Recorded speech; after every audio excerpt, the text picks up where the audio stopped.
you ask 20 different people who Pac was, you get 20 different answers, you know. And then Vlad definitely tries to show that by every interview. Like Vlad can interview President Obama right now, and he'll be like, okay, so do you have a Tupac story? Because I heard that you knew Tupac back in the day. You know, I can hear say some shit like that.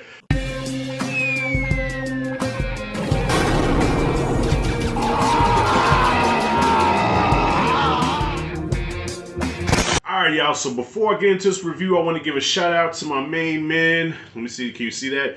Did you see that? Alright, my man Mike has got some merch now on the channel. This shit fits like a champ, feels good, makes me feel like a damn champ, you know what I'm saying? So if you haven't already, go check out Did You See That? Get some merch, check out the channel, he's got some dope ass content. My main man, Big Mike, who hasn't seen shit. Had to throw that in there real quick. So anyways, y'all, I'm going to be talking about the new Hulu documentary directed by Alan Hughes. Okay, if you don't know who Alan Hughes is, he's the director of Menace to Society, Dead Presidents, From Hell with Johnny Depp, American Pimp, which is a very underrated documentary. And just recently, well, the past, 4 years ago, he did the Defiant Ones, the 3-part documentary about Dr. Dre and Jimmy Iovine and the whole Interscope and Beats Headphones doc. That shit was dope. So now here comes Dear Mama, right? And I feel like there's like a million Tupac documentaries out there. And first, also, I want to say too, y'all, this is my second time shooting this review. So I first shot this the other day, but I was very intoxicated and very emotional. And only Hughes Brothers documentary about Tupac can make me do this shit. Well, actually, Menace had me emotional. Dead Presidents had me emotional. So I should have known better than to watch this intoxicated, y'all, because I'm not going to show you any of the footage that I shot. But it went a little something like this.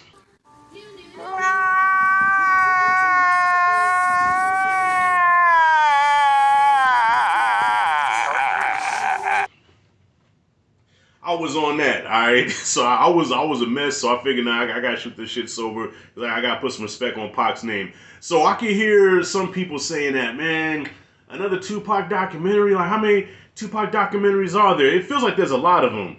And it feels like there's even more of them because if you watch Vlad TV, which I need to stop watching Vlad, but I just, you know, he has guests on there that just take it back, you know, way back in the day. But it seems like every guest that Vlad has on there, he has to talk about Tupac. He has to have them tell at least 1 or 2 Tupac stories. So Pac is all over the place, man. Pac is like the poster child of rap. You know, not Eminem, it's Tupac. Okay, even to the average white person that hasn't heard one hip-hop song, they know who Tupac is, okay? That's how large he is, right? So this documentary is like, okay, what can Alan Hughes do different than we haven't seen in any other documentary, any other adaptation, movies or whatever that we haven't seen on Pac, right? What's he going to bring different to the table?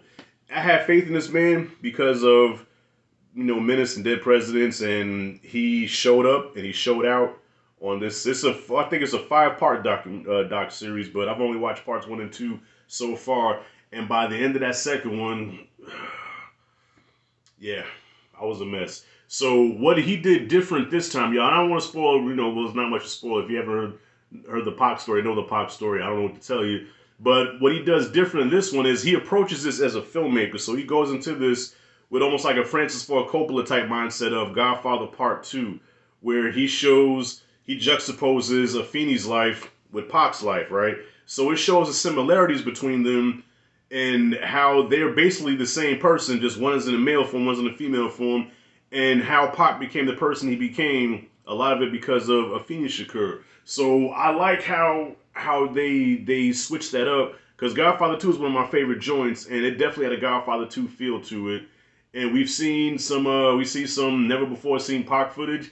And also I like what Alan Hughes did, where he would take some footage from a movie that Pac did, right? And then he would juxtapose that with an interview that he would do, backed up by some emotional music that hits fucking home. That's the difference between an Alan Hughes Pac documentary and every other doc we've seen before. You can tell he puts a lot of love and care into this, right? And I hear some people saying, well, isn't that the same guy that Pac beat up on the set of Menace to Society and bragged about it? So why would he make a documentary that's heartfelt when he really hates Pac? No, I don't think he hated Pac. I never sat down with him and talked about it, but I saw him go on the Breakfast Club, and he said, look, I didn't hate Pac. You know, him and Pac had a good relationship before that beatdown happened. And after the beatdown happened, of course, he was upset. Who wouldn't be? You know, if you get jumped by 10 niggas and, you know what I'm saying, and you're leaking, and then the person goes on TV and brags about it, of course, there's going to be some resentment there. But he's forgiven him, and, you know, the good outweighed the bad, so the good times outweighed that beatdown, you know what I mean? So, and you can see it all in here, man. Like, he just takes a lot of care and a lot of, you know, a lot of detail in here. And so if you're a fan of Pac, I think you're going to be an emotional mess like me. Especially with some alcohol in you, okay? So, yeah, watch this sober if you can. Don't watch this intoxicated, because you might have your Mars Chestnut best man ugly cry in this motherfucker after you get done with it, all right? So where am I at? Don't lose nobody. So, yeah, this is parts 1 and 2. Yeah, so part 1 is mostly about Afeni and her upcoming, you know, coming up in the Black Panthers. And then Pac, his childhood. And then part 2 goes into how Pac, came up from Digital Underground, then Juice, and now he's like thrust into the limelight, and that's when everything started to unravel. And honestly, y'all, like I said this before, Juice was such a powerful performance. I saw that when I was 12 years old, and I thought that's who Pac was, you know what I mean? So as soon as I watched Juice for the first time, I actually went and bought Tupac. I had my father buy me Tupacalypse Now, and I was expecting to listen to that album and hear Bishop. But I didn't. I heard Tupac, and I'm like, you know, at the time, my brain couldn't comprehend that. So I'm like, what is this? So I had my father to have me take it back and exchange. I think I exchanged that shit for what, the Juice soundtrack.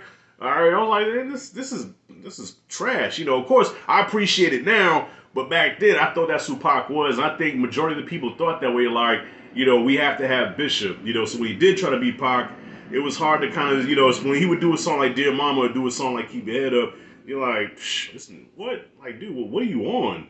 Like, 1 minute you talk about shooting motherfuckers, killing motherfuckers, and you talk about Dear Mama. So it's almost like a lot of people thought he was a walking contradiction. So up until his death, like, he had to become that character all the time. You know what I mean? So that's why people always think like Pac was a thug. Pac was, well, according to people that talked to him, and according to this documentary, Pac was a lot of things. You know, you ask 20 different people who Pac was, you get 20 different answers, you know, and then Vlad definitely tries to show that by every interview. Like, Vlad can interview President Obama right now, and he'll be like, okay, so do you have a Tupac story? Because I heard that you knew Tupac back in the day. You know, I can hear say some shit like that. Anyways, yeah. Part 1 and 2, dope as hell. Check them out. Parts 3 and 4, I believe, drop this week sometime. So be on the lookout for that. I'll be reviewing those as well. And that's it. That's all. See, no tears, none of that. All right, but it will get you emotional, especially if you have a dysfunctional relationship with your mom, which I have. So I can relate to that, because me and my mom, we didn't get along either. You know what I mean? So a lot of that shit hit home, you know. So with that being said, have you seen part 1 and 2? What you think about it? Comment freely below. Let me know what you thought. If you like and dig this content, hit that like and subscribe, notification bell in the corner. This is Rashad G signing out. See you in the next video.